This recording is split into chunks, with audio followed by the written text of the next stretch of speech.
It was a quiet afternoon when everything I thought I knew about my life fell apart. My name is Mark, and for 10 years, I believed I was living in a stable, happy marriage with my wife, Linda. We didn't have kids, but we had a life filled with shared dreams, vacations, and long evenings spent talking about everything and nothing. At least, that's what I thought. That day, I decided to leave work early. It wasn't something I usually did, but I wanted to surprise Linda with her favorite flowers and take her out for a coffee at her favorite cafe. She had been distant lately, claiming she was overwhelmed with work and needed space to clear her head. I chalked it up to stress. Her job as an interior designer could be demanding. As I parked near the cafe, I saw her through the large window. Linda sat at a corner table, facing a man I didn't recognize. They were leaning in close, talking in hushed tones, and she was laughing in a way I hadn't seen in years. Her hand rested on his, and there was a familiarity between them that made my stomach twist. For a moment, I told myself it was innocent. Maybe he was a client or an old friend. But deep down, something felt wrong. I grabbed the flowers and walked inside, my heart pounding like a drum. As I approached the table, neither of them noticed me. I stood there, frozen, until Linda finally glanced up. Her smile vanished the instant our eyes met. The man, tall, well-dressed, and oozing confidence, turned to look at me, his expression unreadable. "Mark," Linda stammered, pulling her hand away from his as though the distance between them could erase what I'd just seen. "What are you doing here?" I didn't respond. Instead, I reached into my pocket, pulled out a small piece of paper I had scribbled on just moments earlier in the car, and placed it in front of her. The note read, "Don't come home." She stared at it, her face pale, as if the words themselves were a slap. The man glanced at the note, then at me, and leaned back in his chair with an infuriatingly calm demeanor, like this was just another day for him. "Mark, let me explain," Linda started, but I didn't give her the chance. I turned and walked out, leaving the flowers on the table. I could hear her calling my name, but I didn't stop.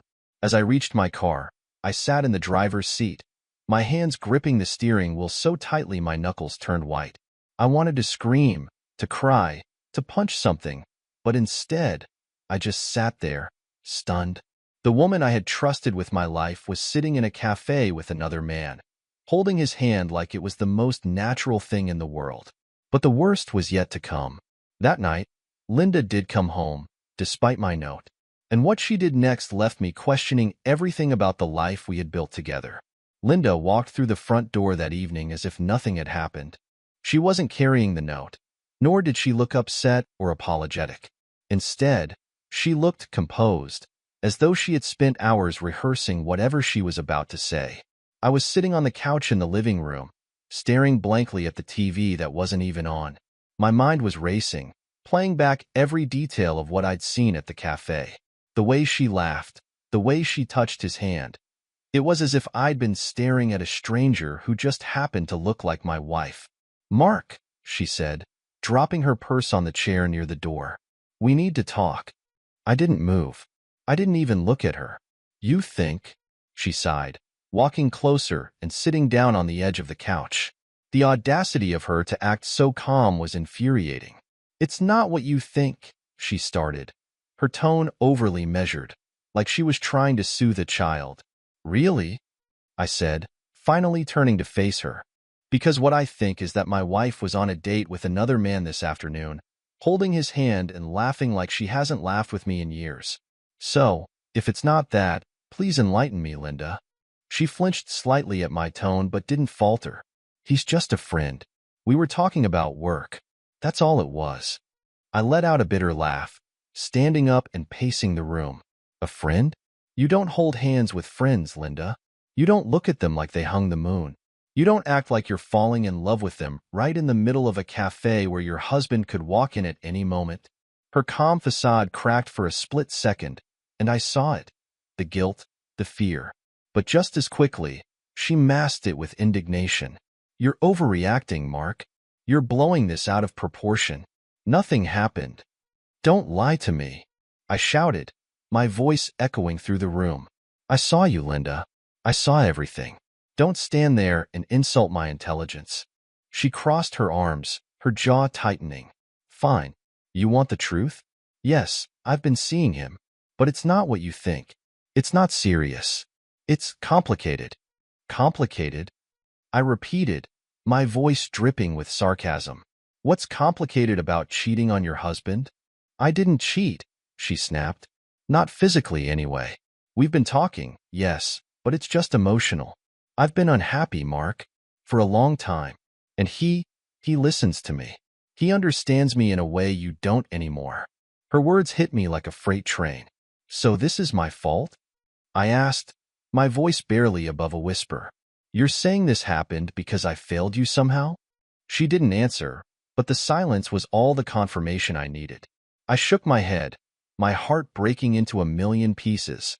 You could have talked to me, Linda. You could have told me you were unhappy. But instead, you went behind my back and found someone else to listen to you. She stood up, her arms still crossed. I didn't plan for this to happen, Mark. It just did. And honestly, I don't even know if I want to fix this anymore. Those words were like a dagger to the heart.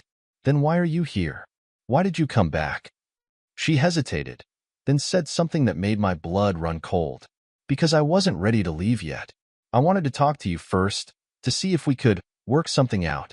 But now, I stared at her, feeling a mixture of anger, heartbreak, and disbelief. Get out, I said through gritted teeth. Mark, please, no. You made your choice, Linda. Now I'm making mine. Pack your things and leave. I can't do this anymore. For a moment, I thought she might argue, but she didn't. Instead, she nodded, turned, and walked up the stairs to pack. As I listened to the sound of drawers opening and closing, I sat back down on the couch, numb. My mind raced with thoughts of what she'd done, who this man was, and how long this had been going on. But one thing was clear, this wasn't over. What she did next would take this betrayal to a level I never could have imagined.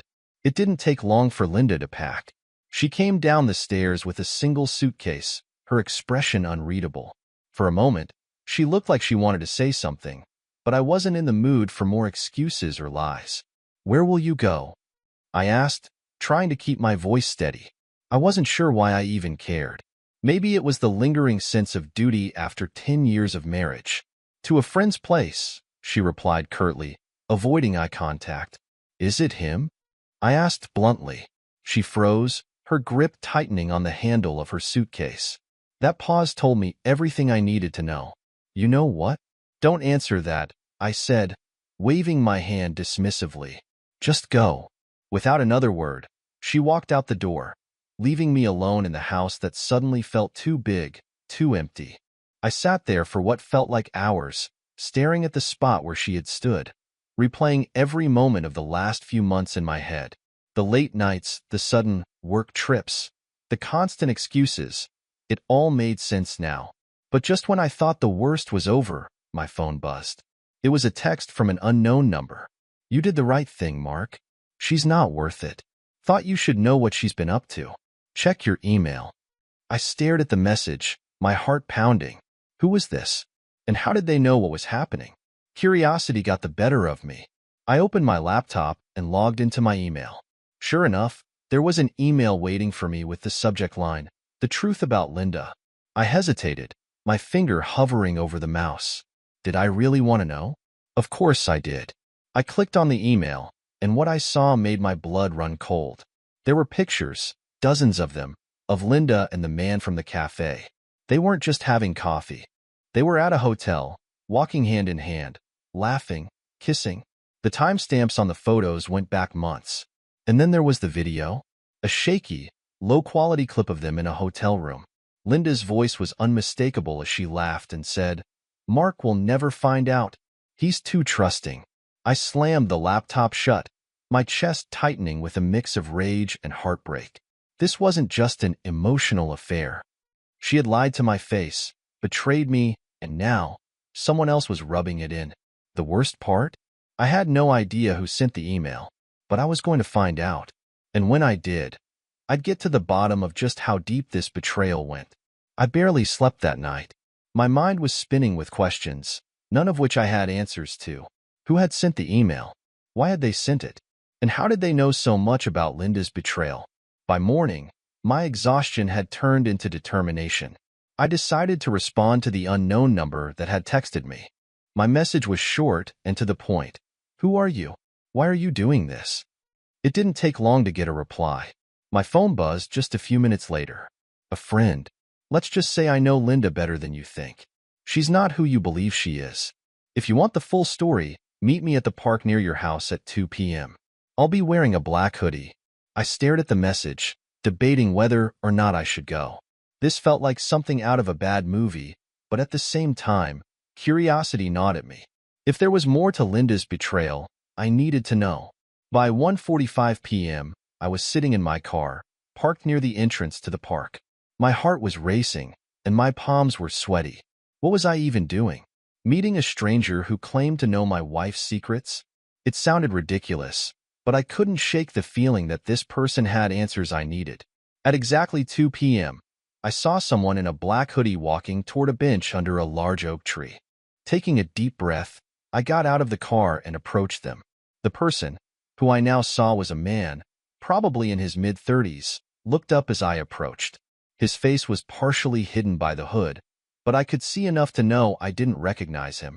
"You're Mark," he said, his voice low and steady. "Yeah, and you are?" I asked, folding my arms. "Call me Dan," he said, gesturing for me to sit. I hesitated but eventually sat down, keeping some distance between us. "How do you know Linda?" I asked. He let out a bitter laugh. "I used to work with her. We were close for a while. But let's just say I learned the hard way what kind of person she really is." "What's that supposed to mean?" Dan pulled out his phone and handed it to me. "Look for yourself." On the screen was a series of messages, texts between Linda and someone saved as Eric. The messages were explicit, filled with details about their meetings and plans to keep Mark in the dark. "She's been seeing Eric for almost a year," Dan said. "He's married too, by the way. I found out when I caught her and Eric together at an office party. She didn't even care that I saw them. Just told me to mind my own business." I stared at the messages, feeling a wave of nausea. "Why are you telling me this? Why now?" "Because I've been where you are," he said, his voice softening. "I know what it's like to feel like a fool. I thought you deserved to know the truth before she drags you down any further." I didn't know what to say. Part of me wanted to thank him, but another part of me wanted to scream. This wasn't just betrayal. It was humiliation, planned and executed right under my nose. As I handed his phone back, Dan added, "She's not going to stop, Mark. People like Linda, they don't change." I learned that the hard way. I left the park feeling more broken than ever, but I also felt something else, an undeniable urge to take control. Linda thought she could play me for a fool, but she was about to learn just how wrong she was. Driving home from the park, I could barely keep my hands steady on the wheel. Dan's words echoed in my head. "She's not going to stop." That thought infuriated me, but it also ignited something I hadn't felt in days: clarity. Linda had lied, cheated, and humiliated me. I'd spent the last 24 hours swimming in shock and heartbreak, but now I needed to focus. I wasn't going to let her get away with this. When I got home, I immediately grabbed my laptop and started digging. Dan had mentioned Eric's name, and it wasn't long before I found him on social media. Eric was everything I wasn't: polished, charming, and from the looks of his family photos, completely fake. He had a wife, 2 kids, and a big house in the suburbs. The thought of him sitting at my table, stealing my wife while playing the perfect family man, made my blood boil. I saved screenshots of his posts, his work profile, and anything else I could find. I didn't have a full plan yet, but I wanted to be prepared. Linda and Eric thought they were untouchable. I was about to prove them wrong. As I stared at the screen, my phone buzzed. It was a message from Linda. "I need to pick up the rest of my things tomorrow. Will you be home?" Her audacity was unbelievable. She'd barely left, and now she wanted to waltz back in like it was no big deal. My fingers hovered over the keyboard before I finally replied, "I'll be here. Come at 5. The next day, I spent hours preparing for her arrival. I printed the photos and texts Dan had shown me and placed them neatly on the dining room table. I also printed screenshots of Eric's family photos, just to drive the point home. At exactly 5 p.m., Linda walked in. She was dressed impeccably, as always, her expression a mix of guilt and annoyance. "I'm just here to grab my stuff," she said curtly, heading toward the stairs. "Not so fast," I said, stepping in front of her. "We need to talk." She rolled her eyes. "Mark, we've already been through this." "I told you." "No, you listen this time," I snapped, cutting her off. I pointed to the dining table. "Sit down." Her eyes flicked to the table, and I saw her face pale when she noticed the pile of papers. Slowly, she sat, her hands fidgeting in her lap. "What is this?" she asked, though I could tell she already knew. "This," I said, spreading the papers out in front of her, "is everything. The texts, the photos, the hotel visits, Eric's life, his wife, his kids. You thought I was too blind to figure it out, but guess what? I know everything now, Linda." She stared at the evidence, her mouth opening and closing like a fish gasping for air. "Mark, I can explain." "No." I slammed my hand on the table, making her jump. "You've done enough talking. Now it's my turn." I took a deep breath, trying to steady my voice. "You lied to me. You cheated. And you didn't even have the decency to hide it. You sat there, laughing at me, thinking I'd never find out. Well, guess what? I did. And now, you're going to face the consequences." Her composure cracked, and for the first time, I saw real panic in her eyes. "What do you mean? What are you going to do?" I leaned in close, my voice low and firm. "I'm not going to hurt you, Linda, but I'm also not going to let you walk away from this unscathed. You've destroyed our marriage, humiliated me, and lied to my face. I hope it was worth it." She didn't respond, her eyes darting between the papers and my face. For once, Linda had nothing to say. As she gathered her things and left the house for the last time, I watched her go, feeling a strange mix of anger, relief, and emptiness. But I knew this wasn't the end. Linda and Eric had built their lies on my back. Now, it was my turn to dismantle them piece by piece. The silence in the house after Linda left was deafening. For the first time in years, I was truly alone. But rather than wallow in the emptiness, I focused on what came next. Linda and Eric thought they could move on without consequences. That wasn't going to happen. I couldn't let them get away with this, not after what they'd done. The first step was simple. I drafted an email to Eric's wife, Michelle. It was brief but clear. I attached screenshots of the texts and photos along with a message. "I thought you deserved to know the truth about your husband. If you'd like to talk, let me know." I hesitated before hitting send, wondering if I was crossing a line. But then I remembered Linda laughing in that cafe, dismissing me like I was nothing. I clicked send and felt a strange sense of satisfaction. The next morning, I got a response. Michelle wanted to meet. She suggested a quiet coffee shop away from her neighborhood, and I agreed. When I arrived, she was already there, sitting in the corner with a strained expression. Michelle was elegant, the kind of woman who carried herself with dignity even in the face of disaster. "Mark?" she asked as I approached. I nodded and sat across from her. "Michelle, thanks for meeting me." She wasted no time. "Is it true? All of it?" "Yes," I said, sliding the photos and texts across the table. "I'm sorry to be the one to tell you, but Eric and my wife Linda have been having an affair for nearly a year." She looked at the evidence, her hands trembling slightly. "I suspected something," she admitted, her voice barely above a whisper. "But I never thought it was this bad." We talked for nearly an hour, piecing together timelines and filling in gaps. By the end of it, Michelle was determined to confront Eric, and I couldn't blame her. As we parted ways, she turned to me and said, "They've underestimated us, Mark. Let's show them they were wrong." Her words stuck with me. For the first time since this nightmare began, I felt like I wasn't alone. But the real confrontation was still ahead, and I knew it wouldn't be as civil as this meeting. The day Michelle confronted Eric was one I'll never forget. She had texted me earlier that morning, "I'm doing it today. Be ready for whatever comes next." I wasn't sure what that meant, but I didn't have to wait long to find out. By noon, my phone was buzzing with messages, one from Linda and two from an unknown number. Linda's message was short and sharp. "What the hell did you do, Mark?" The unknown number turned out to be Eric. His messages were full of anger and barely coherent. "You're a coward, Mark." "Involving Michelle? What's wrong with you?" "Stay out of my life, or you'll regret it." I almost laughed at the irony of his threats. "Stay out of your life? You've been in mine for a year." Michelle had clearly pulled no punches. Later that evening, she called me and recounted everything. She had confronted Eric with the evidence, and predictably, he had denied it at first. But when she showed him the photos and texts, his excuses fell apart. "He tried to blame me," Michelle said over the phone, her voice shaking with a mix of anger and triumph. "He said it was my fault because I wasn't there for him." "Can you believe that?" "I can," I replied bitterly. "It's the same excuse Linda used." "What are you going to do now?" Michelle asked.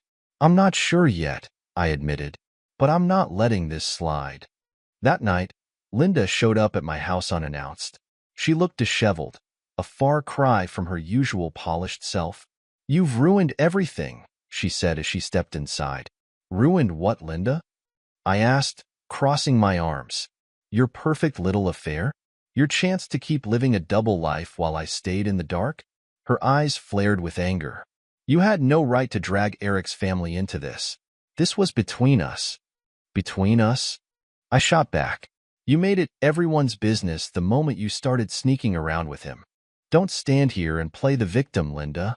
She opened her mouth to respond but couldn't seem to find the words. For once, she looked defeated. "What do you want, Linda?"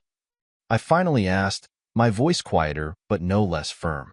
"I don't know," she said, her voice breaking. I didn't think it would come to this." I shook my head, feeling a pang of pity that I quickly pushed aside. "It's too late for regrets. You made your choice. Now you have to live with the consequences." She stared at me for a long moment, then turned and walked out without another word. I thought that would be the end of it, but I was wrong. The fallout was only just beginning. The days after Linda's visit were anything but quiet. My phone didn't stop buzzing. Messages from mutual friends, family members, and even a few of Linda's co-workers who had somehow caught wind of the situation. News traveled fast, and it wasn't long before people started taking sides.